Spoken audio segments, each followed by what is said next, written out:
مجھے پرپوز خود ساختہ سرگوشی تھی۔ وہ دوران کی بات پر الجھ کر اسے دیکھنے لگی، بڑی بڑی سیاہ آنکھیں اس کے وجیح چہرے پر جمائے وہ پل بھر کو مجسم ہوئی۔ حیرت ایک طرف، دل کی دھڑکن کے تار آج کتنے عرصے بعد یوں بجنے لگے تھے۔ دل کی ایسی حالت فقط سامنے کھڑے شخص کے لیے ہی ہوتی تھی۔ آج برسوں بعد بھی دل اس کے لیے وہی جذبات رکھتا تھا۔ وہ آستین کے بل درست کر رہا تھا، نگاہ اٹھائی تو جوائے کی ساکن نگاہوں سے پل بھر کا تصادم ہوا۔ 1-2 سیکنڈ۔ اداکاری کرنا جانتی ہو؟ دونوں بھویں بڑے انداز میں اوپر اچکائے وہ اس سے سوال کر رہا تھا۔ اداکاری؟ نا سمجھی میں بے ربط سے الفاظ منہ سے برآمد ہوئے۔ بھویں سکڑ گئیں۔ ہاں اداکاری، وہی کرنی ہے ہمیں باہر۔ وہ کیا کرنے والا تھا اور کیوں کرنے والا تھا وہ نہیں جانتی تھی، لیکن اتنا جانتی تھی کہ اس کی گہری آنکھوں میں ایک عزم چمکنے لگا ہے، اور وہ عزم کچھ اور نہیں، جوائے کو بچانے کا ہے۔ آمنہ ٹھیک کہتی تھی، کبھی کبھار اللہ فرشتوں کی صفت انسانوں میں اس لیے ڈال دیتا ہے کہ وہ کسی انسان کو بچانا چاہتا ہے۔ سامنے کھڑا دران آج اسے انسان کم فرشتہ زیادہ لگ رہا تھا۔ کمرے میں قبرستان جیسی خاموشی تھی، اور بڑی سی دیوار کے ساتھ منی سینما جیسی ٹی وی اسکرین پر دوسرے کمرے کے واش روم کا بند دروازہ ابھی بھی ایک ہی منظر پیش کر رہا تھا۔ ہاروے نے گردن گھما کر ایک غصیلی نگاہ کچھ دوری پر بیٹھے بروس پہ جمائی، جو لیپ ٹاپ پر نگاہیں جمائے بیٹھا تھا۔ صبح کے 4:10 ہو چکے تھے۔ دران واش روم سے باہر نکلنے کا نام نہیں لے رہا تھا۔ ہاروے کا نیند سے برا حال تھا، وہ بے چینی سے اور بمشکل آنکھیں کھول رہا تھا، لیکن شراب نوشی کے بعد اتنی دیر جاگنا ناممکن ہو رہا تھا۔ بہت دیر ہو گئی ہے، وہ تو شاید سو گئے ہیں واش روم میں۔ میری برداشت جواب دے رہی ہے، اب میرا نیند سے برا حال ہے۔ ہاروے کے دل برداشتہ لہجے پہ بروس نے نگاہ اٹھائی۔ وہ صوفے پہ سے اٹھ چکا تھا، آنکھوں کے پپوٹے بھاری ہو کر آنکھوں کا پورا کھلنا ناممکن ہو رہا تھا۔ اس کے قدم بھی ڈگمگا رہے تھے۔ کوئی بات نہیں، اتنے بھی ناکام نہیں ہوئے ہیں ہم۔ یہ دیکھو میں نے کلپ ڈال دیا ہے اس کا، اور اتنی تیزی سے شیئر ہو رہا ہے کہ مت پوچھو۔ بروس کی آنکھوں میں اسکرین کی روشنی کے ساتھ فتح کی چمک بھی نمایاں تھی۔ اس سے کیا ہوگا؟ ہاں، ہاروے نے منہ بسور کے سر کو ہوا میں مارا۔ مایوس مت ہو، ادھر آؤ دیکھو۔ بروس نے چہکتے ہوئے اسے ہاتھ کا اشارہ کرتے ہوئے پاس بلایا۔ ہاروے مایوسی سے بیزار صورت بنائے اس تک پہنچا۔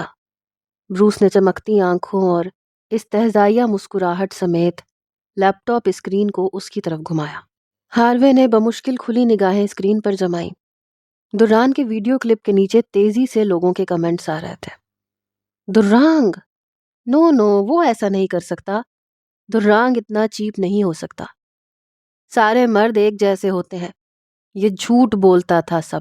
He not only raped the girl, he drank also. اب کہاں گئی اس کی شرافت؟ چیپ۔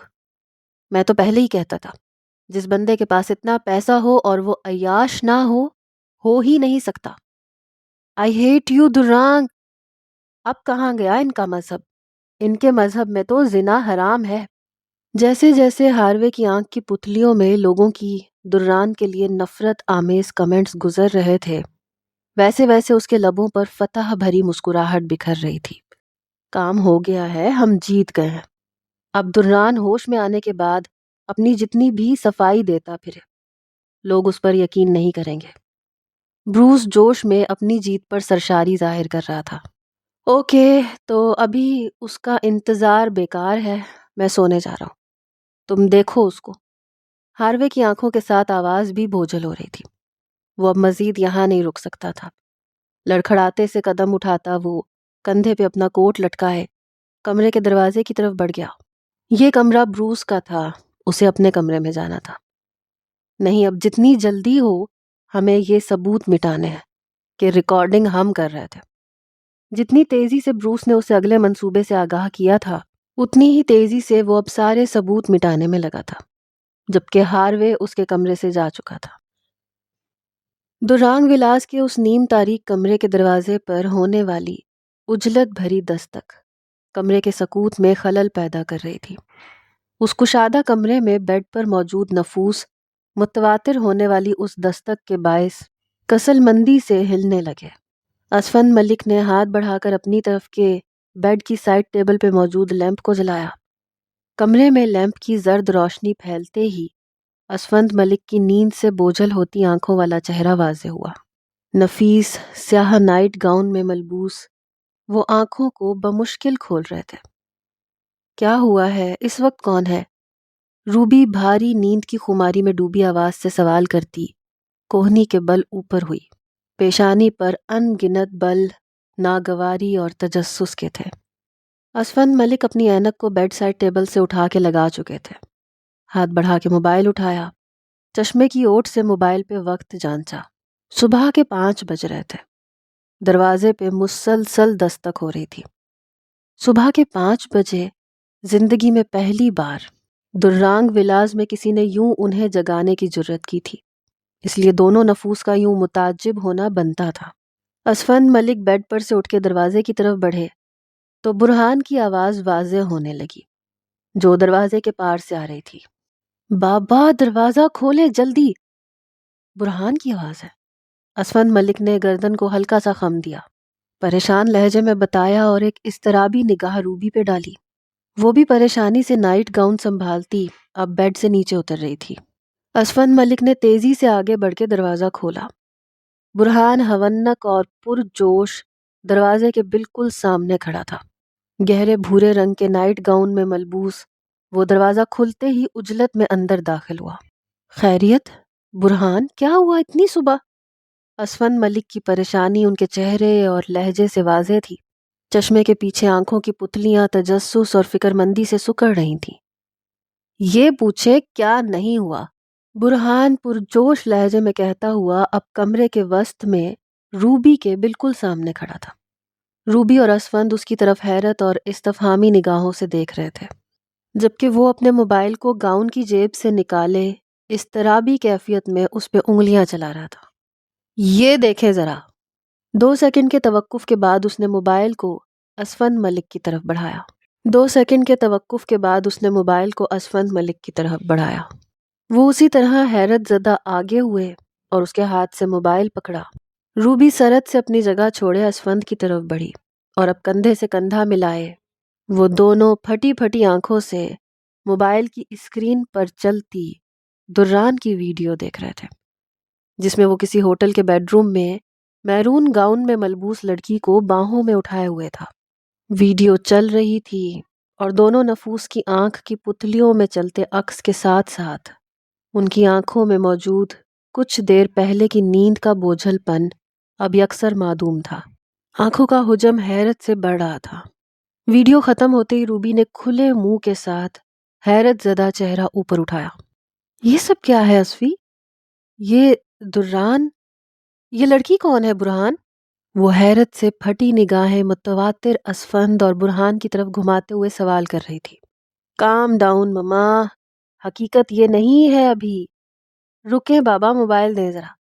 برہان نے ہاتھ بڑھایا اور اسفند ملک سے موبائل مانگا، جو حیرت زدہ بھویں اکٹھی کیے بار بار اسکرین پر موجود ویڈیو کو انگلی کی پور سے پیچھے کر کے دیکھ رہے تھے۔ برہان اب موبائل پر پھر سے انگلیاں چلا رہا تھا۔ کچھ ہی دیر میں ایک اور ویڈیو چلاتے ہی اس نے موبائل پھر سے اسفند ملک کی طرف بڑھایا۔ اسفند نے ناسمجھی کے شکن ماتھے پہ گہرے کرتے ہوئے اس کے ہاتھ سے موبائل تھاما اور پھر سے پاس کھڑے دونوں نفوس کی نگاہیں موبائل اسکرین پر جم گئیں۔ اب کی بار حیرت کا نہ ختم ہونے والا دورانیہ تھا۔ یہ کسی ہوٹل کے کمرے کا خوبصورت ٹیرس تھا۔ دران سفید شرٹ اور گرے پینٹ میں ملبوس ایک گھٹنا زمین پر ٹکائے اسی لڑکی کا ہاتھ تھامے اس کے سامنے بیٹھا تھا۔ لڑکی لجاتے اور مسکراتے ہوئے گلال ہو رہی تھی۔ یہ لڑکی وہی تھی، میرون گاؤن، دلکش سراپا، سانولی رنگت اور بڑی آنکھوں والی لڑکی۔ دران اس لڑکی کا ہاتھ تھامے کچھ بول رہا تھا۔ آواز واضح تھی۔ You are the one I wanted to find, to tell that I need you all my life, from this day on till the rest of my life. Will you marry me?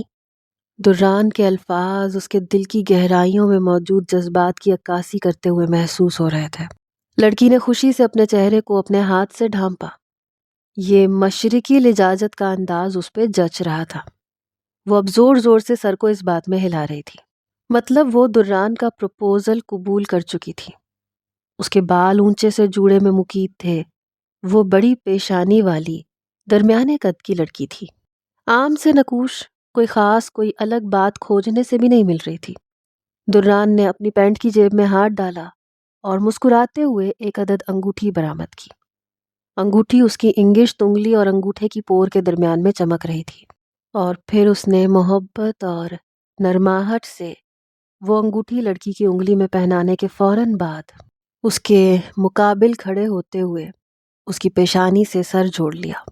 دھیرے سے اس کی کمر کے گرد بازو حائل کرتے ہوئے اس کے کان کے قریب پتہ نہیں کیا سرگوشی کی کہ وہ مسکرا کر اس کے سینے سے جا لگی۔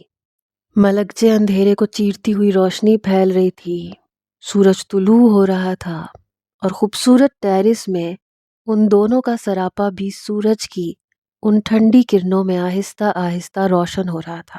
ویڈیو ختم ہو چکی تھی، مگر دران ولاس کے اس کمرے میں موجود دونوں نفوس کو جیسے سانپ سونگھ گیا۔ برہان نے گہری سانس لی اور ہاتھ بڑھا کر مجسم بنے اسفند ملک کے ہاتھ سے موبائل واپس پکڑا۔ یہ کیا ہے سب؟ روبی کی حیرت میں ڈوبی آواز تھی جس نے اسفند کے ساکن وجود کو متحرک کیا۔ یہ لڑکی کون ہے؟ اسفند ملک کی آواز کہیں دور سے آتی ہوئی محسوس ہوئی۔ کوئی ایکٹریس ہے کیا؟ روبی نے بھی برہان کی طرف دیکھتے ہوئے استفسار کیا۔ ایکٹریس؟ شکل دیکھی ہے؟ ایسی ایکٹریسز ہوتی ہیں؟ پتہ نہیں کون ہے، برہان نے ناک چڑھائی۔ کچھ دیر پہلے ہی اسے کسی دوست کا فون آیا تھا۔ وہ نیند سے جاگا اور پھر سو نہیں سکا۔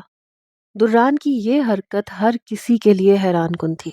اسفی فون کریں دران کو۔ کون ہے یہ کیا معاملہ ہے؟ 4 دن میں کون سی ایسی لڑکی مل گئی چین میں؟ دنیا کی حسین سے حسین لڑکی، امیر سے امیر لڑکی اس کی راہوں میں پلکیں بچھائے ہوئے ہے۔ یہ کون ہے جو ابھی تک چھپی رہی اور اسے دران نے یوں آج پوری دنیا کے سامنے پروپوز بھی کر دیا؟ روبی نے لب بھینچے، آنکھوں کو چندی کیے پاس کھڑے اسفند ملک سے کہا، جبکہ وہ اس کے کہنے سے پہلے ہی فون کان سے لگائے ہوئے تھے، مگر دوسری طرف شاید دران فون نہیں اٹھا رہا تھا۔ کچھ ہی دیر بعد کندھے ڈھلکائے وہ فون بند کر چکے تھے۔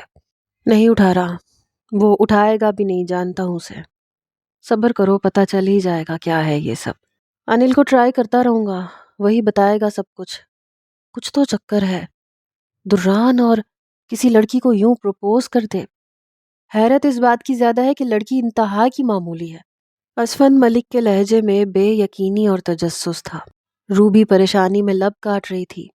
برہان نے موبائل پھر سے گاؤن کی جیب میں ڈالا۔ آپ لوگوں کو کچھ پتہ چلے تو مجھے بتا دیجیے گا، ویسے وہ پاگل ہے، اس سے کچھ بھی بعید ہے۔ کندھے اچکائے وہ دونوں کو یوں ہی حیرت زدہ چھوڑ کے مزے سے کمرے کے بیرونی دروازے کی طرف بڑھ گیا۔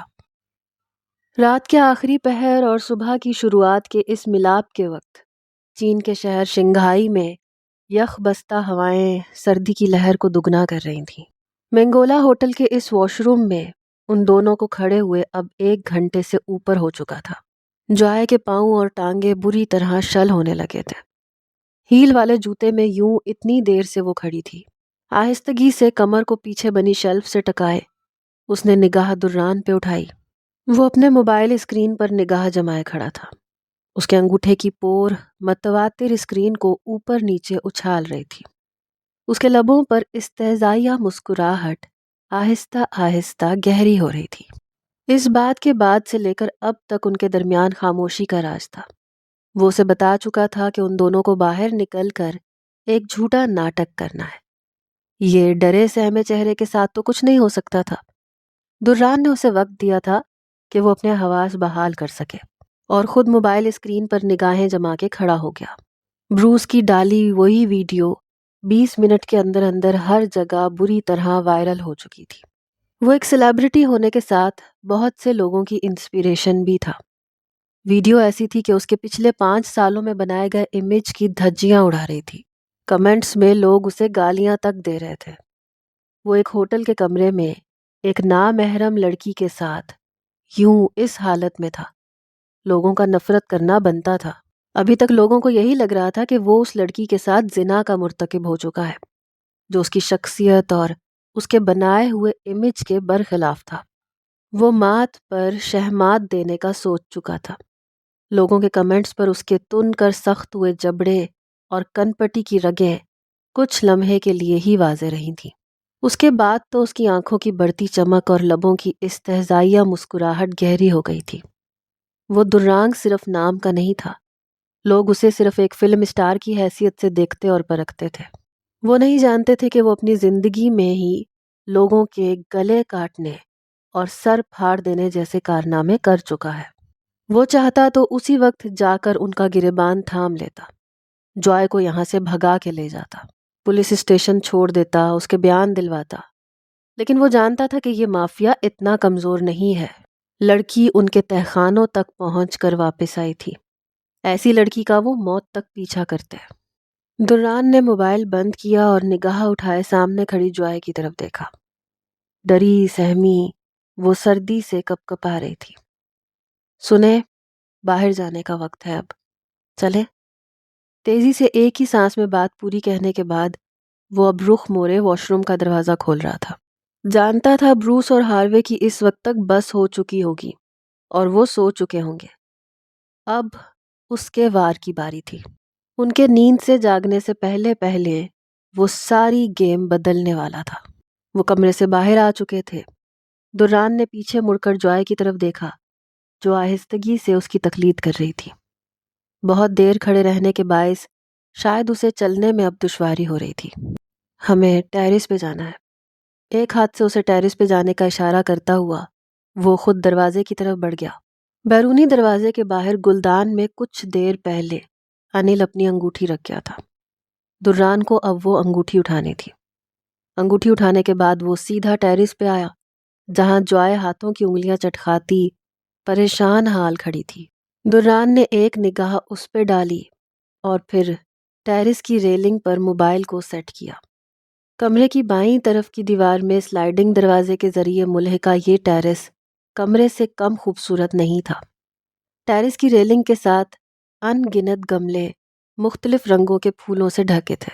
دائیں طرف خوبصورت جھولا اور بائیں طرف 2 کرسیوں کے سامنے میز لگا تھا۔ ٹیرس کے بالکل سامنے شنگھائی کی خوبصورت آسمان سے باتیں کرتی عمارتیں تھیں، جن میں چمکتی روشنیاں اب اس ملگجے اندھیرے میں قدرت کے حسین منظر کے ساتھ انسانوں کے بنائے گئے شاہکار کا دلکش امتزاج لگ رہی تھیں۔ دران موبائل پر ویڈیو ریکارڈنگ سیٹ کرنے سے پہلے اس کی طرف مڑا، جو بے پناہ پریشانی چہرے پہ سجائے کھڑی تھی۔ دیکھیں، یہ پریشانی چہرے پہ سے ختم کر دیں پلیز۔ اگر آپ اس سب ناٹک میں میرا ساتھ نہیں دیں گی تو میں کسی صورت آپ کو بچا نہیں سکوں گا۔ سو پلیز آپ کے ساتھ جو کچھ بھی ہوا ہے اسے ایک بھیانک خواب سمجھ کے بھلا دیں۔ روب دار لہجے میں وہ اسے سمجھا رہا تھا۔ پھر پورے پلان کے مطابق وہ ویڈیو چلانے کے بعد ایک گھٹنا زمین پہ ٹکائے اس کے سامنے بیٹھ گیا۔ جوائے نے حیرت سے اس کو دیکھا۔ وہ اس سرمئی اور ٹھنڈی سی ہلکی پھیلتی روشنی میں اس منظر کا سب سے حسین حصہ لگ رہا تھا۔ زندگی ایک حیران کن سفر ہے، یہ تو وہ جانتی تھی، مگر اس کی زندگی کا ہر آنے والا پل بے یقینی اور ناممکنات لیے ہوئے تھا۔ دل نے شاید یہ لمحہ چپکے چپکے کتنی بار چاہا ہوگا جو آج اس کے ساتھ پیش آ رہا تھا، لیکن یہ سب جھوٹ تھا۔ حقیقت میں اس کے سامنے بیٹھا یہ حسین شخص کبھی اس کا نہیں ہو سکتا۔ دران نے گھور کے اس کی طرف دیکھا، جو ہونکوں کی طرح اس کی طرف دیکھ رہی تھی۔ وہ ایک جھٹکے سے دانت پیستے ہوئے کھڑا ہوا۔ فار گاڈ سیک، آپ نے کبھی کسی لڑکی کو دیکھا نہیں کیا؟ جب لڑکا اسے پروپوز کرتا ہے تو اس کی حالت کیسی ہوتی ہے؟ وہ بری طرح سے اس پہ چیخ رہا تھا۔ جوائے نے اس کے یوں دھاڑنے پہ جھرجھری سی لی۔ دران غصے سے سرخ چہرہ لیے کھڑا تھا۔ اس کا غصہ بجا تھا۔ اس وقت ان کا ایک ایک سیکنڈ قیمتی تھا۔ اگر یوں ہونکوں کی طرح کھڑی ہوگی تو کل میڈیا کے سامنے کیا خاک بیان دیں گی آپ؟ وہ جبڑے پیوست کیے اس پہ برس رہا تھا۔ سوری، گھبرائی آواز میں کہتی وہ بری طرح سے نادم ہوئی. پوری طرح ایکٹنگ کریں جیسے میں کر رہا ہوں. کسی کو کوئی شک نہیں ہونا چاہیے. دران نے بمشکل غصے پہ قابو پاتے ہوئے ہاتھ کھڑا کیا جیسے اسے آخری دفعہ خبردار کر رہا ہو. انداز ایسا تھا کہ اب کی بار ٹھیک اداکاری نہ کی تو تھپڑ پڑے گا. جوائے نے تیزی سے سر اس بات میں لایا. وہ پھر سے کالر درست کرتے ہوئے اس کے سامنے بیٹھ چکا تھا. اس کا ہاتھ تھامتے ہی جوائے کی دھڑکنیں خود بخود بے ترتیب ہو چکی تھیں. You are the one I wanted to find, to tell that I need you all my life, from this day on till the rest of my life. Will you marry me? دران کا لہجہ اتنے دن سے تنے ہوئے اعصاب پر پھوار کا کام کر رہا تھا. وہ اس کی انگلی میں انگوٹھی پہنا رہا تھا. انگوٹھی اتنی کھلی تھی کہ اس کی انگلی میں گھوم گئی. دران نے اس کے ہاتھ کو نہ تھام رکھا ہوتا تو شاید نیچے گر جاتی. دران اب اٹھ کے اس کے مقابل کھڑا ہو چکا تھا. سر اس کے سر سے جوڑے آہستہ سے سرگوشی کی. گڈ، اب اور پاس آؤ، آنکھیں بند کر لو. وہ اسے اپنی باہوں میں بھرے سینے سے لگا چکا تھا. آنکھیں خود بخود بند ہو گئی تھیں. اسے کسی قسم کے ناٹک کی ضرورت نہیں تھی. کاش یہ وقت یہیں تھم جائے، سورج کی کرنیں یہیں ان کے اوپر تھم جائیں. وہ اسے یوں ہی سینے سے لگائے رکھے، اس کی خوشبو یوں ہی سانسیں مہکائے. ایک ملاقات میں اس کی جھلک دیکھنے کا طلبگار دل اب مزید خواہشیں کرنے لگا تھا. انسان جس خواہش کو اپنی واحد خواہش سمجھ کر اس کے حصول کے لیے سرگرداں رہتا ہے، خواہش کے پورا ہونے پہ اسے پتہ چلتا ہے کہ یہ اس کی واحد خواہش نہیں تھی، یہ تو اس کی ان گنت خواہشات کی شروعات تھی. ایک خواہش کی تکمیل اگلی خواہش کو جنم دیتی ہے. دران اس سے الگ ہونے کے بعد اب موبائل کی طرف بڑھ گیا تھا. دران نے مطلوبہ ویڈیو کو کٹ کرنے کے بعد نگاہ اٹھائے اس کی طرف دیکھا تو وہ وہیں مجسم کھڑی تھی. تم بیٹھ جاؤ یہیں، ابھی روم میں نہیں جا سکتے ہم. مصروف سے لہجے میں حکم صادر کرتا وہ پھر سے موبائل پہ سر جھکا چکا تھا. اس حکم پر جوائے کی تو جیسے جان میں جان آئی. پاس پڑی کرسی پہ بیٹھتے ہی ٹانگوں اور پاؤں کو سکون ملا. چور نگاہ اس پہ ڈالی. کیا وہ نہیں تھکا؟ فکر مندی سے سوچا. دران اب بھی ریلنگ سے کوہنی ٹکائے ایک ہاتھ میں موبائل تھامے مصروف کھڑا تھا. جل زدہ بال اب ٹھنڈی ہوا سے اڑ کے ماتھے پہ بکھر رہے تھے. سفید ناک کی اوپر جلد ٹھٹھرتی ہوا سے سرخ ہو رہی تھی. وہ بار بار بالوں میں ہاتھ پھیر رہا تھا. بھویں اکٹھی تھیں. چہرے پہ ساری رات جاگنے کے ہلکے سے آثار تھے. 7 سالوں کے بعد میں جب اپنی پہلی محبت سے ملا تو احساس ہوا وہی میری آخری اور دائمی محبت ہے. ویڈیو پر کیپشن دینے کے بعد وہ اسے اپلوڈ کر چکا تھا. دیکھا، دران کبھی غلط نہیں ہو سکتا. ایسا ہوتا ہے مرد جو صرف ایک ہی لڑکی سے محبت کرتا ہے اور اتنے سالوں بعد ملنے پہ اسے فوراً پروپوز کر دیا. واو، دل جیت لیا. ہاں، یہ اصل زندگی میں بھی ہیرو نکلا. وی لو یو درانگ. درانگ نے دل توڑ دیا. لڑکی تو پیاری ہوتی، یقین نہیں آتا یہ ایسی لڑکی سے محبت کرتا ہے. محبت اندھی ہوتی ہے درانگ، آج یقین ہوا. لڑکی ذرا پیاری نہیں ہے. کلک کی متواتر آواز کے ساتھ ویڈیو کے نیچے کمنٹس بڑھ رہے تھے. انل کا منہ اور آنکھیں پوری کھلی تھیں.